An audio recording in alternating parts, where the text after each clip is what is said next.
Hey guys, Tiger here, and I've had the Samsung Galaxy S6 Edge for the past 2 weeks, and there's things that I absolutely love about this phone, and there's things that I don't really like about it. So rather than doing a long review, I decided to split it into two videos. This is 6 things I love about the Galaxy S6 Edge.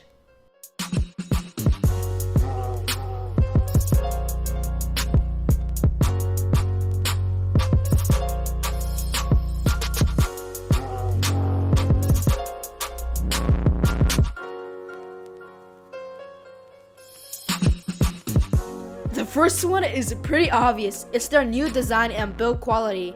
They took a totally different approach, and it was a really bold move from Samsung, but it was a right move. It's not plastic anymore. It doesn't have that fake chrome size. It's just glass and metal, which is absolutely incredible. It's sexy, it's gorgeous. It clearly got some inspiration from Apple, but at the end, who cares? And the S6 Edge is even sexier than the S6 with a screen spilling over both sides. It really is a beautiful phone. It doesn't feel like a tank like the HTC One 9, but rather a delicate masterpiece. It's one of the best phones I have ever used. But there's one thing I'm confused about. This phone is black according to Samsung. They call it black sapphire, but it clearly looks like blue. Well, at least 80% of the time. Which is funny because depending on the lighting and the angle, it either looks sky blue, navy blue, or even black. Which is really cool, but they should have just named this phone blue. Now, moving on to number 2, it is the display. It's a quad HD display with a pixel density of 577 ppi, and it is the best screen I have seen by far. The display is really bright and it is so sharp. People say that they won't see the difference between a 1080p display and a quad HD display because they can't see the pixels anyway. Well, I have to say they are wrong. I really think words don't do justice on how good this display is. Moving on to number 3, it is the performance. This phone is blazing fast in all aspects. It's pretty interesting how this year Samsung didn't go to the Snapdragon route for the processor. They went with their own processor, and I think it was the right choice. Now, Samsung has the reputation of TouchWiz being really bloated and the overall experience being laggy. Well, that is no longer the case for Samsung here. TouchWiz is really fast, and the only time it lags is when you swipe into the briefing page. Since I don't use the briefing page, I turned it off. Other than that, Samsung really improved their software and the performance. Number 4 on my list is the fingerprint scanner. Samsung has finally got it right here.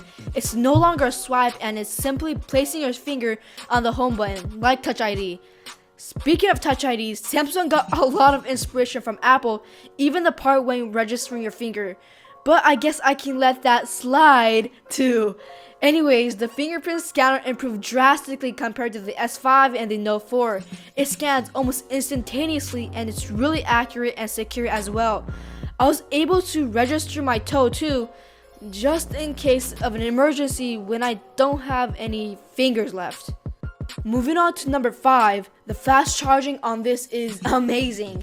Since Samsung put a smaller battery, they had to make it up somewhere. And this is somewhere.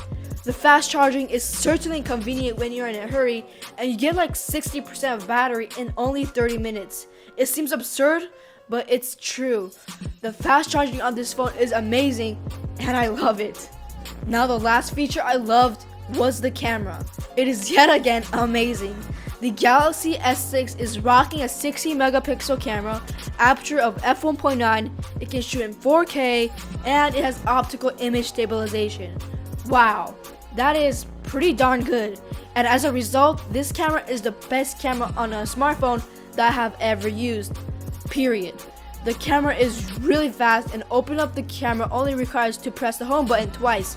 Also, the layout is really straightforward and simple. Now, what's really cool is that there's a pro mode, which is for people that are more familiar with photography. You can basically control everything except the shutter speed, which was awesome. And the photos, as you can see, were amazing. There's insane amount of detail and offers really smooth and blurry background. The color reproduction was awesome as well, and it leaned toward the saturated side a bit, so it offered vivid images. The dynamic range was really good as well, but in some photos, it was a little bit overexposed. Now on the video side, it was also incredible. If you haven't seen my 4K footage video, make sure to check it out because it was damn beautiful.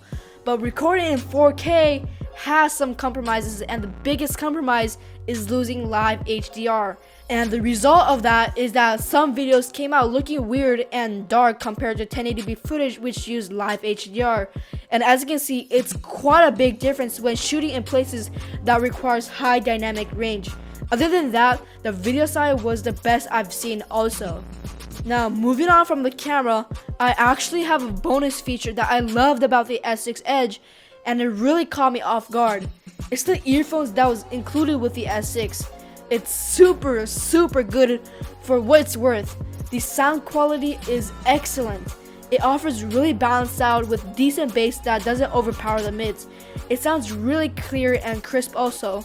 I was truly surprised with these earphones, other than the fact that they look identical to the Apple EarPods. So I guess that's the surprise 7th thing I love about the S6. Well, that's pretty much it for this video, and make sure to stay tuned for the 6 things that I don't like about this phone. And so yeah, also I just made a Periscope account, so make sure to follow me there so you can get some behind the scene looks and like other random stuff. So my Periscope is at Taiga Fukuyama. Other than that, there's nothing much. So, well, thanks for watching, guys, and I'll catch you guys in the next video.